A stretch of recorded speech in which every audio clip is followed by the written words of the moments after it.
WordPress tutorial. If this guide helpful, don't forget to like and subscribe. To start, open wordpress.com in your browser. Once the homepage loads, log in to your existing account. If you do not have an account yet, click on the Get Started button located at the top right corner of the page to create one. Choose the option to continue with email, then enter your email address and click Continue. Next, you'll be asked to choose your domain. After selecting your domain, click Continue to proceed. You will then be asked to choose a plan. Select the Start with Free option.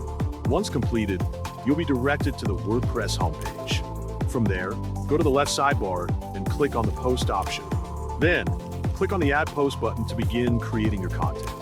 Start by adding a title for your post, and continue by typing everything you want to include in the content area. Once you are satisfied with your post, and everything is complete, click the Publish button to make your post live. After the post is published, you can view it by clicking the View Post button.